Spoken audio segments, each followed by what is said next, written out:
দূরের জঙ্গলে চম্পা ও মায়া নামে দুই মেয়ে থাকত। তাদের একটি আম বাগান ছিল। আম বাগানে জল দিত, যত্ন করত। আম বাগানে প্রচুর আম ফলে। তারা সেই আম বনের সকল পাখিকে দান করত। সবাইকে দিত খেতে আম, নিজেরাও খেত। এইভাবে একদিন সোনাই এসে হাজির। তখন মায়া বলল, কিরে আমার কাছে? তখন সোনাই বলল, আমার ঘরে একটুও খাবার নেই, ছেলেপুলে না খেয়ে আছে। তখন মায়া বলল, ঠিক আছে, চল আমি তোকে আম দিচ্ছি। এই বলে তারা আম বাগানের দিকে গেল।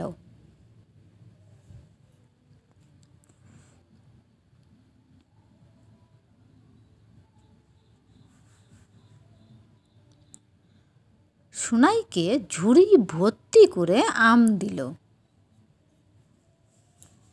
তখন সোনাই মায়াকে ধন্যবাদ জানালো এবং ঝুড়ি নিয়ে সে বাড়ি গেল।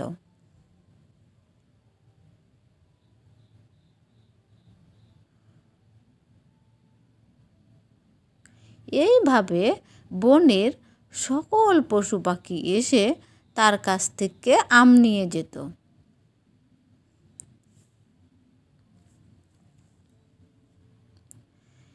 তাদের গাছের আম খেয়ে বনের পাখি খুব আনন্দিত ছিল। কিন্তু একদিন কাক ও কাক বউ দুজনের মধ্যে ধুন্ধুমার ঝগড়া লেগে যায়, কেননা তাদের ঘরে খাবার ছিল না।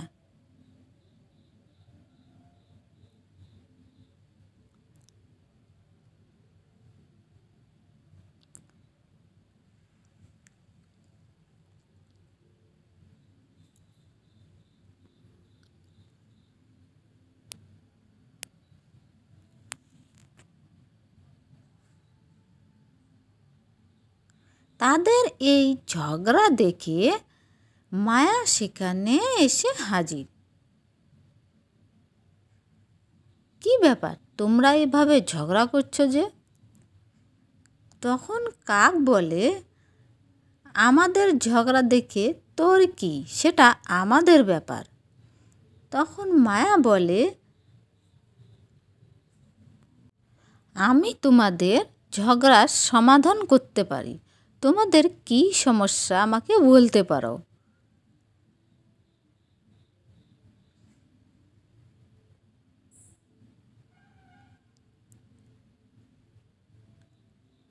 তখন কাকবউ বলে, আমাদের ঘরে একটুও খাবার নেই, পেটের খিদায় আমাদের পেট জ্বলছে। তখন মায়া বলল, চলো আমার বাগানে। এই বলে বাগানে নিয়ে এলো। বাগানে এসে দেখলো মায়ার বাগানে প্রচুর আম। কাকবউ বলল, বাহ, তোমার বাগানে তো প্রচুর আম, খুব সুন্দর আম হয়েছে। তখন মায়া বলল, ঠিক আছে, তোমরা যত খুশি আম খেয়ে নাও। তখন দুজনেই মনের সুখে আম খাওয়া শুরু করলো। আম খেয়ে তারা ধন্যবাদ দিল।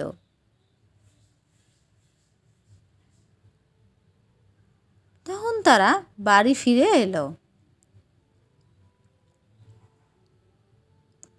বাড়ি ফিরে এসে দুজনে ছলাকলা করলো কি করে মায়ার আম বাগান হাতে করে নেওয়া যায়। আম বাগান দখল করার ছলাকলা করে তারা ঘুমিয়ে পড়ল।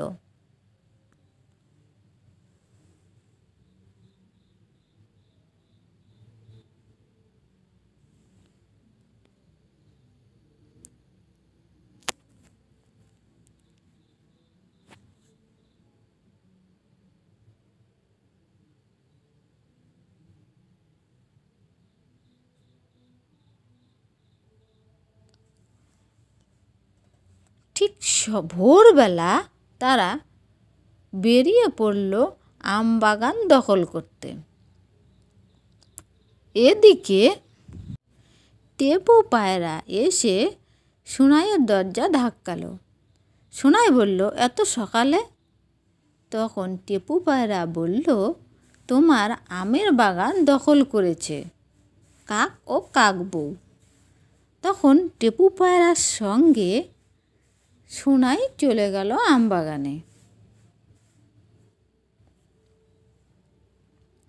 দেখতে পেল আম বাগানে কাক ও কাকবউ লাঠি হাতে বসে আছে। তখন সোনাই বলল, কি ব্যাপার তোমরা এখানে? কাক বলল, তোমার আমের বাগান এখন আমাদের। সোনাই অনুরোধ করল, কিন্তু কাক কি আর শোনে? সে আম বাগান দখল করে বসে রইল। বলল, এটা আমার আমের বাগান। তখন টেপু পায়রা বলল, এটা তো সোনাইয়ের আমের বাগান, তোমরা বললেই কি হবে? এটা তো সোনাইয়েরই আমের বাগান। তখন টেপু পায়রার কথা শুনে কাক টেপু পায়রাকে মারা শুরু করলো।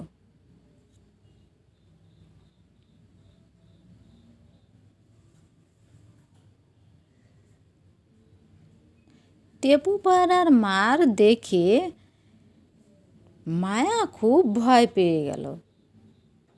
তখন তারা সেখান থেকে উড়ে নদীর পাড়ে চলে গেল। সেখানে বসে মায়া কান্না শুরু করে দিল।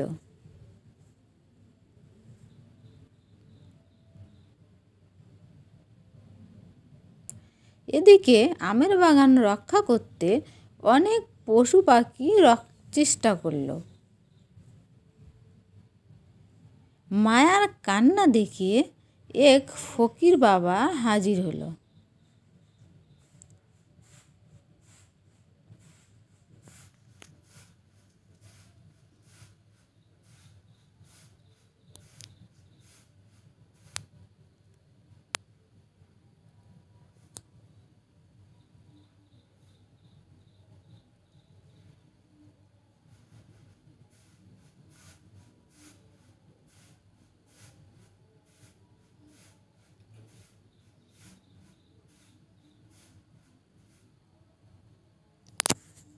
কি ব্যাপার, তুমি এখানে কান্না করছো যে?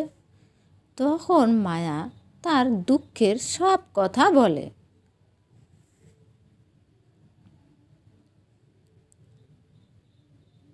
এই কথা শুনে ফকির বাবা মায়াকে একটি কমলা লেবু দেয়, আর সেই কমলা লেবু খেয়ে মায়ার খুব শক্তি হয়।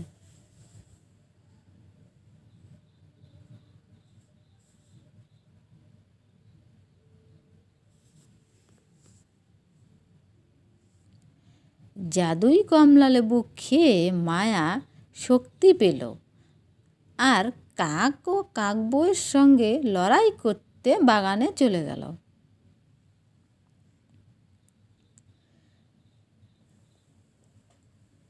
মায়াকে দেখে কাক বলল, তুই আবার এসেছিস? তখন মায়া ফটাস করে একটি চর মেরে ফেলে দিল। তখন কাকবউ বলল, তোর এত বড় সাহস, আমার স্বামীর গায়ে হাত দিস? এই কথা শুনে মায়া কাকবউকে ফটাস ফটাস করে অনেক চর দিল। চর খেয়ে কাকবউ বলল, আর কোনো দিন তোমার আমের বাগানে আমি আসবো না, কথা দিচ্ছি। এই আম বাগান ছেড়ে আমরা অনেক দূরে চলে যাব। ঠিক তাই তারা আম বাগান ছেড়ে অনেক দূরে চলে গেল।